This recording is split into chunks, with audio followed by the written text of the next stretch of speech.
Bonjour, je voudrais vous parler aujourd'hui de Je valide 3.11 et de ses nouveautés, principalement la vue globale qui a été entièrement repensée.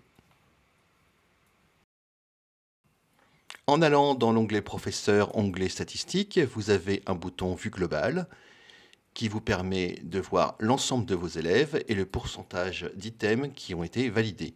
En tapant sur un élève, vous avez le nombre d'items validés sur le nombre total d'items qu'il doit valider. Et si vous tapez sur le bouton PDF en haut à droite, vous avez les pourcentages de validation par section. La nouvelle interface de vue globale a deux avantages. Le premier avantage est que vous pouvez imprimer le tableau.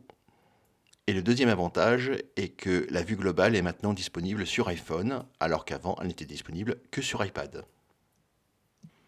En plus de la nouvelle interface de vue globale, nous avons quelques corrections de bugs dans Je valide 3.11. Nous avons une meilleure gestion des variables nom, prénom, âge dans les titres des items.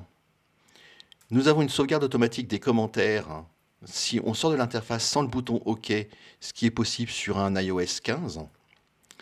Pour le PDF pour les parents, nous avons une correction des photos qui mangeaient sur les pieds de page. Donc l'application ne sautait pas la page au bon moment.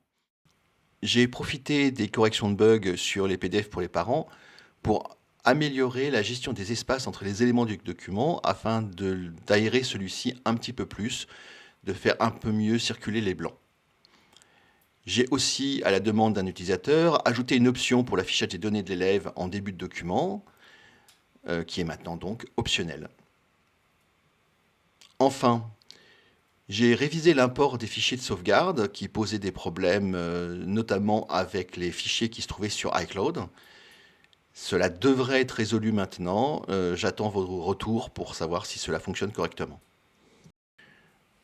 Voilà, c'est tout pour les nouveautés de Je valide 3.11. Comme d'habitude, n'hésitez pas à me contacter si vous avez la moindre question ou si vous avez la moindre suggestion.